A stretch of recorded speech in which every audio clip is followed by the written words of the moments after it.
administration flying thousands of migrants from the border to Florida and New York in the middle of the night? Well, I'm not sure that it's in the middle of the night. Has President Biden ever been to the southern border?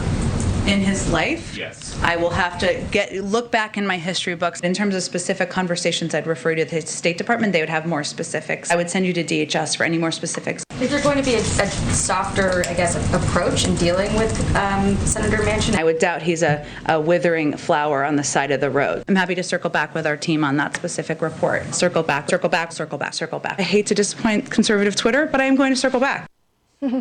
No formula to be found. I've talked to a couple moms who were telling me that people have spent upwards of $150 on formula on Amazon. Some moms can't even find the formula that their baby requires. One mother telling me her child was constipated, needed a specific type of formula, couldn't find it. So that's what's going on. In this particular case, Joe Biden is in no hurry to fix the problem. In fact, he joked about it today. Watch.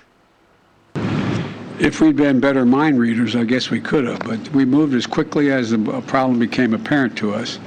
Well, if you are a parent who's looking for formula right now, struggling to find what you need, do you have even a rough guess of how long these shortages are going to last? What should parents be bracing for here? Well, we've already seen an increase in supply over the past couple of weeks. What we are seeing, which is an enormous problem, is hoarding. People hoarding because they're fearful. That is one element of it, and people hoarding because they are trying to profit off of fearful parents. Sent to me by a Border Patrol agent this morning and said, "This is disgusting. You will not believe this." They're receiving pallets and more pallets of baby formula at the border. This was taken at Ursula processing facility where thousands are being housed and processed and then released subsequently into the United States. So think about this. This is what America Last looks like. That's real, by the way. The administration does not deny that it's real. Congresswoman Kamak also uploaded these two pictures onto Twitter. The one on the left is from the Ursula Processing Center at the border, shelves and pallets packed with baby formula, the Congresswoman wrote. The second is from an empty shelf here in the United States reserved for American citizens. So there's never been a clearer statement of the administration's priorities. Hey, American mothers, your kids are too expensive. Go have an abortion and get back to work in an Amazon warehouse. As Biden's chief spokeswoman and propagandist, where she spewed endless lies, flip-flops, false narratives, and played a never-ending blame game. Here's a quick trip down memory lane. Watch this. You may have noticed this week that your gas prices have gone up. I want to talk to you a little bit about why.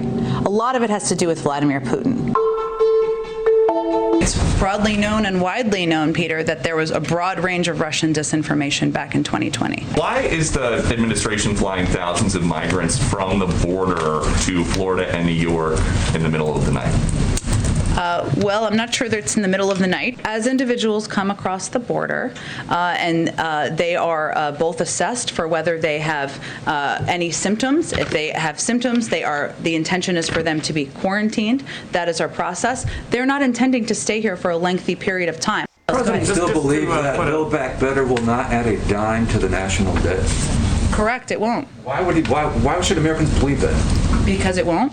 It was crystal clear that things were not improving on supply chain. People couldn't get dishwashers and furniture and treadmills delivered on time, not to mention all sorts of other things.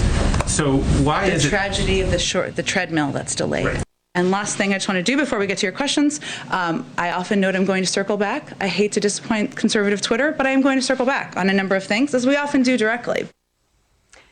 Ms. Tammy, is that without Peter Doocy there as a foil, then Jen Psaki becomes patently very not interesting, right? She was with CNN for years. That's right. And I don't remember any segment where she stood out as some sort of great communicator or somebody who could make a really compelling argument, passionate argument. So I don't see her really being this big success that people are portraying her to be when she goes to her next job. And I can't remember, by the way, any press secretary who had this sort of self-congratulatory farewell tour like this one she's had over the last month. And some have said, including one former Sunday anchor on this network, that Jen Psaki was one of the best and greatest press secretaries like ever. Wow, if that's the case, then why has her boss and Joe Biden and his agenda failed so craptastically, both in practice and on the messaging front?